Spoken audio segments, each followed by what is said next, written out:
Hi, I'm Kristen Amdahl. Today I want to teach you how to make the easiest lace stitch I can think of. It's an elongated twisted drop stitch. And it sounds a little complicated, but if you can cast on and work the knit stitch, I can definitely show you how to do it. It's a great way to increase your yardage, increase your drapiness, and create a really beautiful visual effect. This piece has some of the drop stitch in it.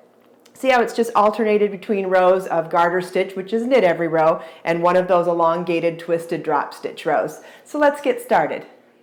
Here's a close-up of the stitch pattern. I wanted to show you the high contrast between the rows of garter stitch, which is knit every row, with the one row of elongated twisted drop stitch. Traditionally, drop stitches are made in a two-row combination, and they don't have these twists in them. By adding these twists, you end up doing the stitch in one row only, which makes it much easier to do.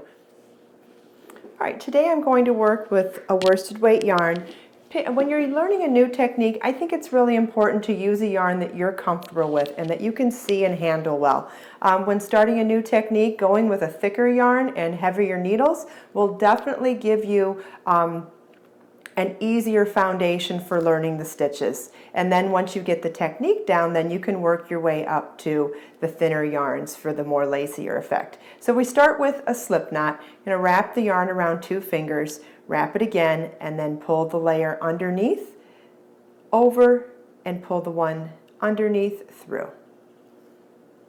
You're going to put that on your needle. And now holding the yarn with the tail yarn in your in the front and your working yarn in the back, we're going to wrap the tail yarn around the thumb and pull the working yarn through the tail yarn. And that would be a second stitch. The slip stitch counts as the first stitch. So 3, 4, 5. I'm going to start with 10 stitches.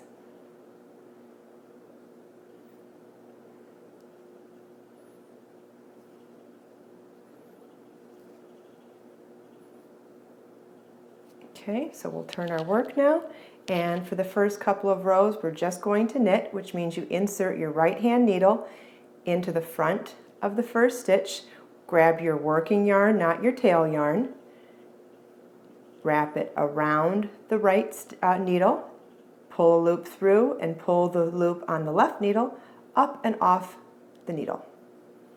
And I'll repeat that slowly across the entire row for you to follow along.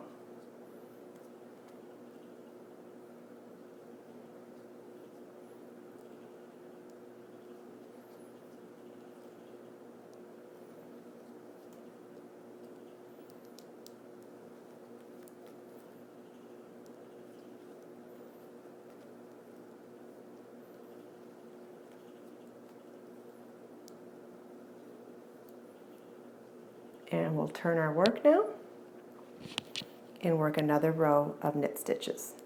Working knit stitch on every row is called garter stitch. It's a wonderful stitch pattern. It's non-curling, which means the edges don't curl. It'll always lay flat. And it's also completely reversible. It looks identical on both sides. Not every stitch pattern has those benefits, but garter stitch does. And it is going to be the basis for the pattern we're doing today. Okay, I'm going to go ahead and do a couple more rows of garter stitch, or knit every row, and then I'll show you how to do the drop stitch. All right, I knit a couple rows just so I had a little more body to the fabric, and now I'm going to begin my elongated twisted drop stitch row. You insert your needle into the front of the right hand needle into the front of the stitch on the left hand needle as normal, but this time instead of just wrapping your needle around the wrapping your yarn around the right hand needle, we're going to wrap the yarn around both needles 3 times and then wrap it around the right hand needle. Pull that last loop through the stitch on the left needle and through all the loops and pull off. We're going to insert our right hand needle into the stitch on the left hand needle, wrap around both needles 3 times, wrap around the right hand needle once, pull that last loop through all of those extra loops and through the stitch on the left hand needle and pull everything else off except that last loop onto the right hand needle. Do that a few more times really slowly so you can follow along.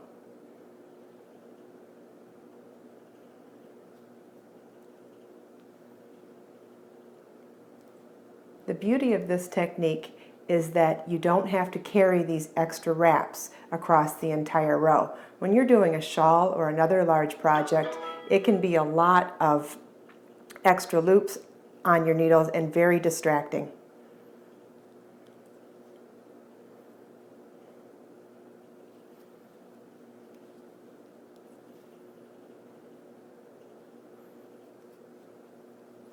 Depending on how long you want your elongated stitches to be, you could wrap a different number of times. I prefer wrapping 3 times before actually doing the stitch. But you could wrap it twice, you could wrap it 5 times. However long you want your elongated stitches is how many times you would wrap around both needles before wrapping for your actual stitch. Okay, so now we have all of them onto the right hand needle. We're going to turn our work, and now we will just knit our regular normal knit stitches. Only the stitches are much looser now because they're elongated. The twist does help give a little more stability to them, but you do want to be careful in this following knit row because the stitches are extremely loose.